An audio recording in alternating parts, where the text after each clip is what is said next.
अनजान रहना पड़ता है, तो वहीं पर सामर्थ्यवान होते हुए भी बहुत कुछ सहना पड़ता है। यहाँ पर शायद ऐसी परिस्थिति बनी हुई थी राहु के अंदर, क्योंकि राहु अभी तक एक ऐसे साम्राज्य को प्राप्त नहीं कर पाए जहां पर इनको वास्तव में वो साम्राज्य की प्राप्ति होनी चाहिए थी। ठीक मीन राशि के 12वें घर पर राहु विद्यमान थे, जिसे कहा जाता था राहु का साम्राज्य।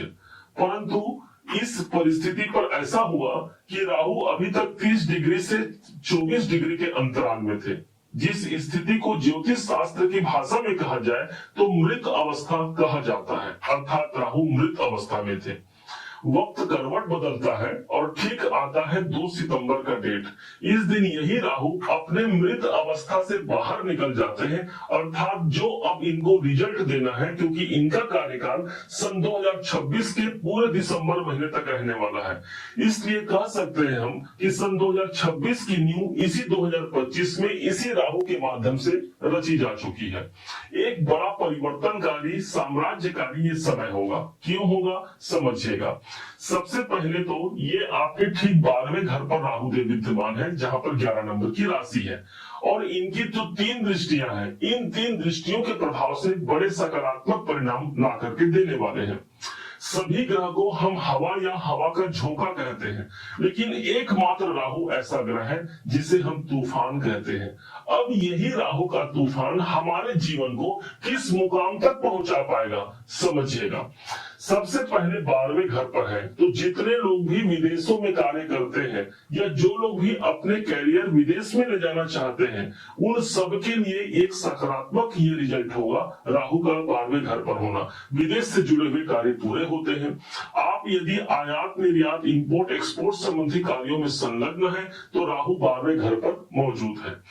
हॉस्पिटल में जो काम करते हैं, जो सेवा का कार्य करते हैं, इन सब लोगों को सकारात्मक परिणाम मिलने जा रहे हैं 12वें घर पर राहु का होना। इन्वेस्टमेंट के लिए 12वां घर ही देखा जाता है, और राहु से बड़ा कोई निवेश देने वाला, निवेश कराने वाला ग्रह नहीं है। इसलिए यही समय हमारे लिए एक बड़े निवेश से जुड़ने का समय होगा। अब यहां से राहु के पास 3 दृष्टियां हैं। सबसे पहले दृष्टि से उनकी पहली 5वीं दृष्टि पड़ेगी चतुर्थ भाव पर, इनकी 7वीं दृष्टि जो पड़ेगी वो 6ठे भाव पर, और 9वीं दृष्टि जो पड़ेगी वो ठीक हमको मिलेगी 8वें घर पर। अब क्या इसका रिजल्ट है जानिएगा। सबसे पहले 12वें घर से देख रहे हैं चतुर्थ भाव को, तो जितने लोग स्थान परिवर्तन करना चाहते हैं, राहु उसको स्थान परिवर्तन करने की एक बाध्यता जो थी उससे मुक्त करता है, अर्थात स्थान परिवर्तन का योग बन सकता है। कोई प्रॉपर्टी को लेकर के हम अटके हुए हैं, प्रॉपर्टी बनाना चाहते हैं, जमीन जायदाद खरीदना चाहते हैं, घर बनाना चाहते हैं, गाड़ी बनाना चाहते हैं, तो हमारे पास अब वो डेट आ चुका है। 2 सितंबर से अगले साल तक ये पॉजिटिव डेट रहेगा, जहां पर चतुर्थ भाव पर राहु की दृष्टि आ गई। अब राहु की एक दृष्टि आ रही 6ठे भाव पर। 6ठा भाव हमारे स्वयं के जॉब का हो गया, हमारी नौकरी का हो गया। राहु चेंज कराता है, जॉब के घर को देख रहा है। इस हिसाब से यदि समझा जाए तो बहुत से लोगों के जॉब इस समय पर चेंज हो सकते हैं, परिवर्तन हो सकते हैं। यदि हम नहीं चाहते परिवर्तन कराना, तो राहु की दृष्टि का आना, अर्थात राहु को पता है कि कैसे मुझे अमृत तक पहुंचना है, कैसे मुझको लक्ष्य तक पहुंचना है, अर्थात वो लोग अपने नौकरी के फील्ड में अपने लक्ष्य तक, अपने मुकाम तक पहुंच पाते हैं जैसा उनको जॉब की आवश्यकता है। 6ठा भाव रोग का होता है। हमारा स्वास्थ्य यदि प्रॉब्लम में है, उस प्रॉब्लम से हमको निजात मिलता है। कोई शत्रु अधिक बने हुए हैं, जो हम ना चाहते हुए, हमने किसी को शत्रु नहीं माना, लेकिन लोग हमारे पैर खींच रहे हैं, हमारी टांग खींच रहे हैं, राहु की दृष्टि आ रही है, उन शत्रुओं से हमको निजात मिलता है। अब कोई लोन चल रहा है, कोई कर्जे में हम चल रहे हैं, उस कर्जे से बाहर निकलने के लिए राहु के पास अमृत का घूंट है, राहु के पास अमृत का कलश है।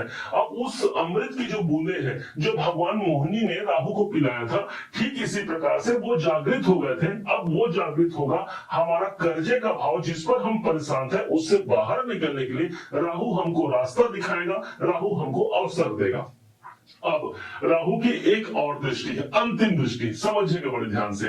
ये दृष्टि कहीं और नहीं, 8वें घर पर है। सबसे बड़ी बात तो ये हो गई कि राहु 7 नंबर की राशि पर दृष्टि दे रहे हैं। 7 नंबर के मालिक होते हैं शुक्राचार्य जी, और राहु को हम कहते हैं दानव, और जिस घर पर वो दृष्टि दे रहे हैं वो दानव गुरु का घर है। इसलिए सबसे ज्यादा जो प्रॉमिस देने वाला स्थान हो गया 8वां घर।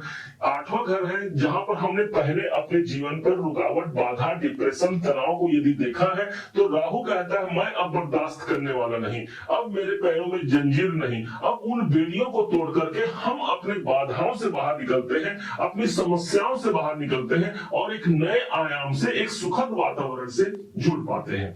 जितने भी लोग रिसर्चर हैं, रिसर्च फील्ड में अच्छा काम करते हैं, आप जिस फील्ड में काम कर रहे हैं, जिस योजना को आप बना रहे हैं, वहां पर एक अच्छे क्रियान्वित के द्वारा आप अपने लक्ष्य तक पहुंच पाते हैं। ये राहु का प्रभाव होगा अष्टम भाव पर दृष्टि देकर के।